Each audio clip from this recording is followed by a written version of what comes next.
अब तर कहाँनिर गएर आफै चिप्लिन्छ भन्ने कुरा चाहिँ थाहा हुँदैन कि कोही मान्छेले चाहिँ जानी जानी म खाल्टोमा पढ्छु भनेर चाहिँ हिँडेको हुँदैन कि त्यो भएर चाहिँ अब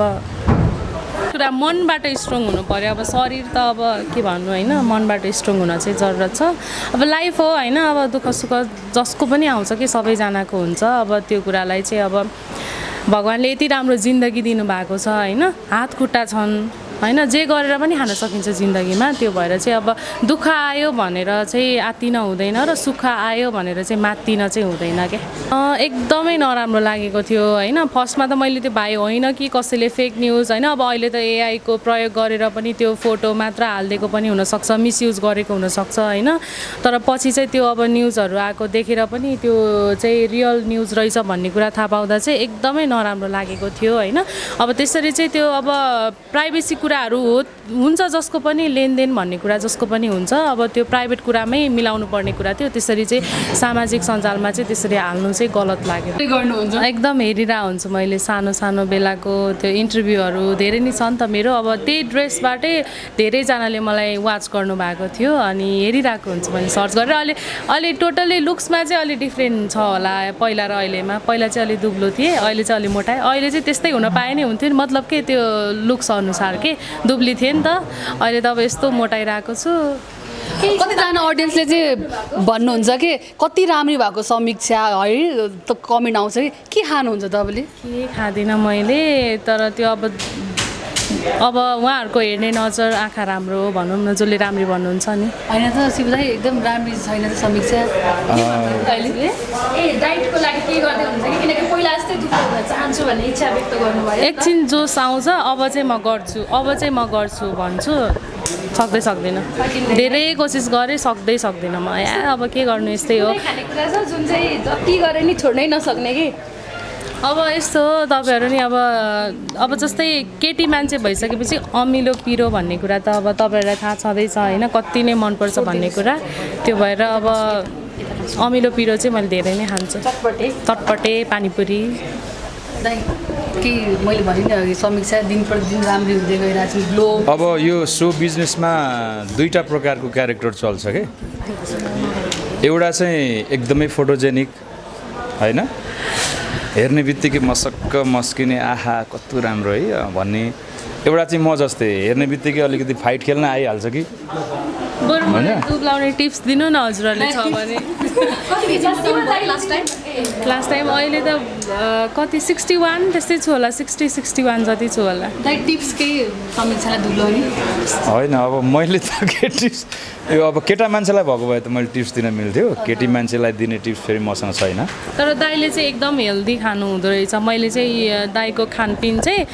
जस जापानबाट चाहिँ थाहा पाएको कि दाइले किन पनि नदिएको भने जापानमा 7-8 दिन बस्दाखेरि मैले झोल खानेकुरा मात्रै खाएँ खानै खाएको देखिन दाइले मैले सुप मात्रै अनि अब भनौँ है वास्तविक कुरा नानीलाई चाहिँ फेरि अब त्यो चाँदै पाराले भातै हान्नुपर्ने फेरि होइन मैले के भन्थेँ भने नानी जापानमा आएपछि जापानको फुडहरू पनि ट्राई गर्नुपर्छ नेपालमा त म पनि पहिला 2009मा मेरो विदेश यात्रा सुरु भएको हो त्यति बेला म पनि भातै खान त्यो अरू खान नआउने अरूको स्मेलहरू मन नपर्ने सायद उसलाई त्यस्तै भएको छ होला अनि म चाहिँ एकदमै अब त्यो ह्याबिचुअल भइसक्यो नि त अब म चाहिँ भातै खानुपर्छ भन्ने सिद्धान्तमा छैन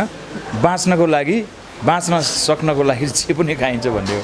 अनि मैले चाहिँ 7-8 दिनको बसाइमा सुप मात्रै खाएँ झोल मात्रै खाएँ क्या लिटरली उहाँ बहिनी छक्क पर्नुभयो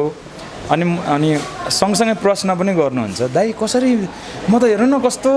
म त मोटाइसँगै के दुब्लाउनु पर्ने हो बहिनी त्यसो भए झोल खाऊ न त खानै सक्दिनँ म त भातै खानुपर्छ जापानिज भात फेरि यति खाएपछि अगाउने हुन्छ कि त्यो चामल अर्कै प्रकारको हुन्छ स्टिकी राइस होइन त्यस्तो खालको अब यो यसरी हिँड्दाखेरि रमाइलो किस्साहरू छ होइन अब अघि नै शिवदाईको त म छोरी हो भनिसक्नु भयो अब एउटा हिसाबले सँगसँगै एउटै उमेरको मान्छेसँग हिँड्दाखेरि चाहिँ अर्कै खालको एउटा रमाइलो हुन्छ कि मतलब हाँस्ने जिस्किने रमाइलो गर्ने हुन्छ अब आफूभन्दा एकदमै एउटा सानो एजको मान्छेसँग हिँड्दा चाहिँ अलि ज्यादा अभिभावकत्व भावना लिएर धेरै हिँड्नुपर्छ त्यस्तो खालको अनुभव चाहिँ गरेको छु मैले। अनि समीक्षालाई अब कि भाते भन्ने भाते अब यस्तो त्यो खै किन हो किन पहिल्यैबाट अब त्यो ह्याबिट पनि भएर होला बिहान र बेलुका चाहिँ खाना खानै पर्छ कि मलाई चाहिँ नत्र त्यो दिनभरि के भयो त्यो सुर नै पाउँदिनँ कि त्यस्तो टाइपको हुन्छ मलाई। अहिलेसम्म एकदमै धेरै खाएको प्रायः खाइरहेको तरकारी भयो भने चाहिँ तपाईँले 3 थाल थप्नुहुन्छ। तरकारी चाहिँ मलाई चना र आलु चाहिँ एकदम धेरै मनपर्छ। पकाउन पनि आउँछ कुकिङमा पनि एकदम धेरै मैले पकाएरै खान्छु सधैँ। ओके सो मैले अघि भनेको थिएँ तपाईँलाई 30को गीत आयो भने समीक्षाको याद सबैलाई आउँछ होइन अहिलेको 30को गीतहरू सुन्दाखेरि कस्तो लाग्छ तपाईँलाई र पहिलाको दाजुमा यसपालि चाहिँ 30को गीतहरू त्यस्तो नआएको हो कि त्यो फिल गर्नु भएको छैन कुनै त्यस्तो विधि हिटै भएको छैन जस्तो लागिरहेको छ? यस्तो छ अब समयअनुसार चल्नै पर्छ होइन सबैजना त्यो भएर अब पहिलाको गीतहरू पनि एकदम राम्रा हुन्थे होइन अब अहिलेको पनि त्यस्तो नराम्रो त होइन कुनै कुनै चाहिँ अहिले अब अलिकति विकृति आएको हो कि भन्ने लाग्छ होइन कुनै कुनै गीतहरू निकाल्नुहुन्छ कि अलि नराम्रै अनि त्यो भएर अब अरू चाहिँ नर्मल गीतहरू त राम्रै लाग्छ मलाई चाहिँ। मैले अघि त्यो तारिफहरू राख्दाखेरि भने कि अब एउटा फिल्म चाहिँ कहिले खेल्नुहुन्छ तपाईँ? फिल्म त खेल्दिनँ म। अफर त होला नि फिल्म खेल्ने हजुर जस्तो एलिनाजीको यसपालि नौलखा फुली आएको थियो होइन हामीले सधैँ नै तपाईँ सँगसँगै गाइरहेको नै देख्यौँ तर यसपालि चाहिँ आएन कि धेरैको डिमान्ड समीक्षाजी हुनु पर्थ्यो भन्ने नै थियो तर त्यसमा देखिएन र नदेखिरहँदाखेरि तपाईँहरूको सम्बन्ध बिग्रिएको हो कि भन्ने आइरहेको छ के हो? त्यस्तो होइन केही पनि बिग्रेको छैन उहाँले मलाई भन्नुभएको थियो तर त्यति बेला मेरो चाहिँ क्यानाडा टुर थियो कि ट्याक्कै अनि नभ्याउने भएर चाहिँ योपालि नगरेको नत्र हामीले कन्टिन्यू पहिल्यैबाट गर्दै आएको त्यस्तो सम्बन्ध बिग्रेको चाहिँ होइन है। एउटा गीत नआउँदा पनि सम्बन्ध बिग्रेको त्यस्तो सोच्न भएन। गाह्रो छ। यो वर्ष कति टुर गर्नुभयो विदेशको? यो वर्ष त गरियो होला धेरै नै गरियो होला हेर्नै पर्छ। एकदम राम्रो गीत मैले पहिले सुनेको थिएँ मलाई दीपक दाइले पनि पठाइदिनु भएको थियो एकदम राम्रो लागेको गीत अहिले अब जे सबैजनाले मन पराइदिनु भएको छ राम्रो छ। मैले यसो फिल्म चाहिँ किन तपाईँ खेल्नै मान्नुहुन्न कि? म आएको होला अफर त आएको हो तर अब मलाई चाहिँ के लाग्छ भने म बरु गीतै गाउनको लागि जन्मिएको हो त्यो भएर अब त्यतातिर नजाउँ होइन अब एक्टिङ गर्नै नसक्ने भन्ने त होइन आउँछ अलिअलि त एक्टिङ गर्न पनि तर अब जुन कुरा भगवान्ले मलाई दिनुभएको छ त्यही कुरालाई चाहिँ प्रायोरिटी दिएर चाहिँ अगाडि बढिरहेको छु भनौँ न। भविष्यमा देख्न पाउँछौँ हामीले तपाईँलाई कुनै चलचित्र? त्यो त अब भोलिको दिन के होला भन्न सकिन्न के थाहा म खेल्न पनि सक्छु जे पनि हुनसक्छ भोलिको हामीले देखेर आएको छैन नि त त्यो भएर। मैले दुवैजनालाई सोध्छु पहिला समीक्षाजीबाट स्टार्ट गर्छु तपाईँ पनि बाल गायिका हुँदै होइन यही क्षेत्रमै आउनुभयो अशोक दर्जीजी पनि बाल गायकबाट अहिले हिरो बन्नुभयो फिल्ममा होइन उहाँको त्यो क्लिप आउँदाखेरि अब होइन एउटा सानै उमेरमा फेम नेम कमाएपछि त्यो कुरालाई ह्यान्डल गर्न चाहिँ कति गाह्रो हुँदो रहेछ जब अशोकजीले त्यो पिटाइ खाएको भिडियो हेर्दाखेरि मनमा के खेलेको थियो? एकदमै नराम्रो लागेको थियो होइन फर्स्टमा त मैले त्यो भाइ होइन कि कसैले फेक न्युज होइन अब अहिले त एआईको प्रयोग गरेर पनि त्यो फोटो मात्र हालिदिएको पनि हुनसक्छ मिसयुज गरेको हुनसक्छ होइन तर पछि चाहिँ त्यो अब न्युजहरू आएको देखेर पनि त्यो चाहिँ रियल न्युज रहेछ भन्ने कुरा थाहा पाउँदा चाहिँ एकदमै नराम्रो लागेको थियो होइन अब त्यसरी चाहिँ त्यो अब प्राइभेसी कुराहरू हुन्छ जसको पनि लेनदेन भन्ने कुरा जसको पनि हुन्छ अब त्यो प्राइभेट कुरामै मिलाउनु पर्ने कुरा थियो त्यसरी चाहिँ सामाजिक सञ्जालमा चाहिँ त्यसरी हाल्नु चाहिँ गलत लाग्यो मलाई चाहिँ। सानै उमेरमा त्यो फेम नेम धेरै कमाएपछि पछि त्यो आफू ठुलो भएपछि बुझ्दै गएपछि ती कुराहरूलाई ह्यान्डल गर्न गाह्रो हुन्छ किनभने तपाईँले पनि ह्यान्डल गर्न त धेरै नै गाह्रो हुन्छ ह्यान्डल गर्न गाह्रो हुन्छ एउटा पब्लिक फिगर भइसकेपछि हरेक कुरामा ध्यान दिनुपर्ने हुन्छ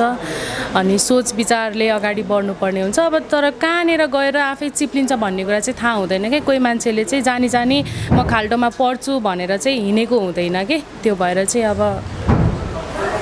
स्ट्रङ बनाउँदो रहेछ। हजुर स्ट्रङ चाहिँ बनाइन्छ। स्ट्रङ हुनुपर्दो रहेछ कि रहेछ? स्ट्रङ त हुनै पर्छ लाइफमा। स्ट्रङ हुनलाई जिम गर्ने हो कि फर्स्ट कुरा मनबाट स्ट्रङ हुनु पऱ्यो अब शरीर त अब के भन्नु होइन मनबाट स्ट्रङ हुन चाहिँ जरुरत छ अब लाइफ हो होइन अब दुःख सुख जसको पनि आउँछ कि सबैजनाको हुन्छ अब त्यो कुरालाई चाहिँ अब भगवान्ले यति राम्रो जिन्दगी दिनुभएको छ होइन हात खुट्टा छन् होइन जे गरेर पनि खान सकिन्छ जिन्दगीमा त्यो भएर चाहिँ अब दुःख आयो भनेर चाहिँ आत्तिन हुँदैन र सुख आयो भनेर चाहिँ मात्तिन चाहिँ हुँदैन क्या। लास्टै हुँदा कडा छ इन्टरभ्यू आजभोलि समीक्षाले एकदम राम्रो एन्सर दिन होइन यो क्यामेरा देख्ने बित्तिकै झन् मलाई त त्यो बोल्ने कुरा पनि आउँदैन कि त्यो बानी पनि नभएर त्यस्तो धेरै पनि इन्टरभ्यूहरू पनि अब दिइरहेको छैन नि त त्यो भएर अझै राम्रोसँग बोल्न सक्थेँ तर यहाँ यति धेरै क्यामेराहरू देखेर चाहिँ अझै पनि बोल्ने कुराहरू आइरहेको छैन कि मलाई बोल्नु भइरहेछ अशोकजीकैमा अब हजुरलाई पनि सोध्दै एकचोटि फेरि रिमाइन्ड गर्दिनँ त्यो भिडियो हेर्दाखेरि के खिँदा थियो मनमा होइन बाल गायक त्यसरी चर्चित भएको व्यक्ति एउटा नाम कमाइसकेको मान्छेलाई त्यसरी पब्लिकमा त्यसरी हान्दाखेरि हामी अब एकदमै पर्दामा आएको जीवन हेरिराखेको हुन्छौँ मान्छेको भित्री कथा व्यथा मान्छेले भित्री रूपमा जीवन जिएको कुराहरूमा हामीलाई खासै जानकारी पनि हुँदैन। अब त्यो भिडियो पहिलो कुरा त भिडियो हेर्दाखेरि कहिले आयो कसरी आयो फेरि अहिले फेरि जे कुरालाई पनि एआई भन्ने खालको अवस्थाहरू छ त्यो सोच आयो सुरुमा अनि पछि धेरै हल्ला भएपछि यस्तो भएछ भन्दाखेरि चाहिँ कसैले पनि होस् नट इभन कलाकार मात्रै होइन क्या कोही पनि नेपाली नागरिकहरूको अथवा कोही पनि मानिसको सामाजिक सञ्जालमा त्यस्तो एउटा निर्घात तरिकाले एकदमै हेपा प्रवृत्तिले हुन्छ नि एकदमै त्यो कमजोर मान्छेलाई पनि पिटेको जस्तो देखिन्छ क्या त्यो भिडियोमा होइन त्यो देख्दाखेरि चाहिँ यस्तो धेरै ठुलो अपराध गर्ने यो भाइले के नै गरेको रहेछ यस्तो खालको पिटाइ खानुपर्ने पिटाइ खाँदाखेरि पनि त त्यसलाई डिफेन्स गर्ने मैले गरेको होइन अथवा मैले यस्तो भनेको थिइनँ अथवा मैले गरेको होइन भन्ने पनि त अवस्था रहन्छ नि त त्यो एकदमै अनिर्णयको बन्दी भएर ट्वाँ परेर गाला थापिरहेको अर्कोले पिटिरहेको देख्दा नराम्रो लागेको थियो। यद्यपि अब कुनै पनि विषयमा आफ्नो धारणा दिनुभन्दा पहिला त्यो भित्रको वास्तविकता के हो कुन कन्टेक्स्टमा त्यो परिस्थिति भयो